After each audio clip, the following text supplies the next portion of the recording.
way I stay alive when the daily's crazy, I get short-tempered. Don't talk pay me, turn to the dark side. If my days ever get rainy, dreamy, never not maybe. Hey guys, your boy Biggie Talks. I'm back again with another video. Hope you guys are doing good. I hope you guys are looking after yourself. So yeah, today I want to talk about making an emotional decision by just going with it, like just making a risk with an emotional decision. And I feel like for me, my emotional decision was me, moving away from home, moving away from my parents' house, and making a decision for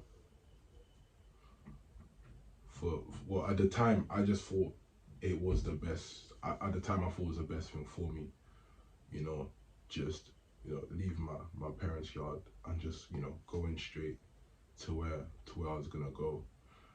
And in that situation, in that time, I didn't really think anything of it.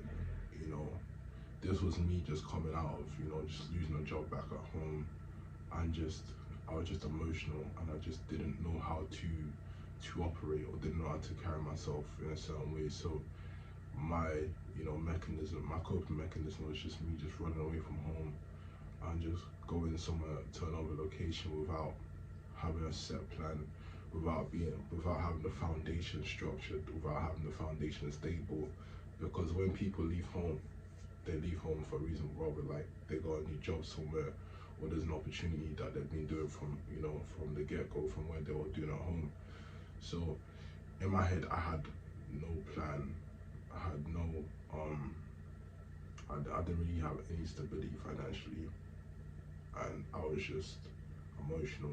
And the thing is, I didn't really do it for myself. It's like I did it for someone, but then again, it's like I did it for myself as well, just to have that experience. So it's been a year since I've left home. So my experience overall is I've learned a lot of things that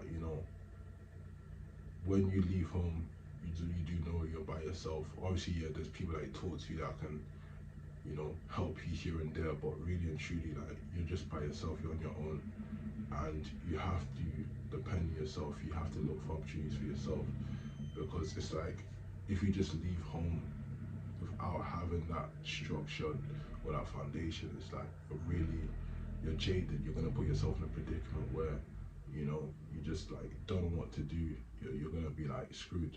But not saying you're gonna be screwed. Obviously, at the end of the day, there's a solution for it. But it's just like, what I didn't learn is I didn't really have any money saved. I just went from A to B from the get-go without thinking it straight.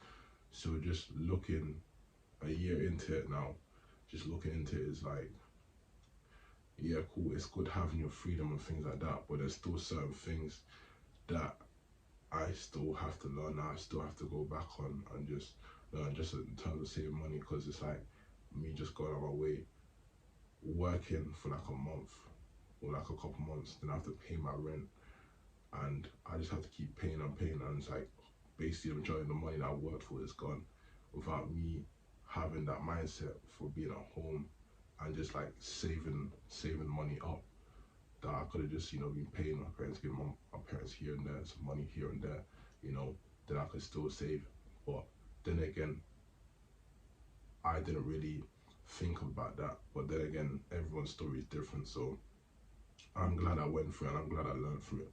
So in my head, it's like, where my head is at now is just going back to my old folks' home, just to see how everything is, and actually properly plan what I actually need to do for myself, because I feel like that for me, I feel it's the best decision for me, in terms of like not being fully structured yet. Because people say, oh, you're 20 something and you live in your parents' home, you're 30, you live in your parents'. Bro, there's nothing wrong with that, as long as you're saving money, you're working towards what you want to do, and you're helping your old folk out. The only wrong thing is if you're just chilling in your room playing video games, you're doing some next shit, you're not helping out, you're eating, sleeping and shit, and you're just not doing anything to help them out. That's something that's bad. But the other three that I mentioned, that's something that's not bad. It's something that is good. But the other ones is the one I just mentioned about, you know, sleeping, eating shit and doing all these things and not helping out. Yeah, that's bad, and yeah, you need to check yourself for that. But in my mind, I just feel like it's a right decision for me to just, you know, take a step back and reassess what I actually need to do, you know, then come back and you know, just see how I am. I think that's the best option for me. So yeah, if you're going through this, just know that it's not a bad thing. It's not a bad thing that, you know, you're going through it. Just know it's not a bad thing that you're going through it. It's just an experience, because it's gonna build you. It's gonna mold you for something that's greater. Because remember, this is just temporary. You know, we're not all gonna have this forever. We're not gonna go through this forever. You know, because as you go through a struggle, as you go through the pain, it's gonna build you up to be stronger. So just remember, like, you know, if you're going through it, it's nothing bad. It's just a time where you just have to be, you know, use your head. You have to be smart about this, because a lot of things are getting more expensive. Prices going up, so you have to, you know, economically have a choice of, you know, being efficient as possible. You need to find, you know, yeah, you need to find use of things as much as possible in a way that's not too expensive. You know, so it's really important. So yeah, guys, hope you guys, you know, look after yourself. I hope you guys like, subscribe, and peace.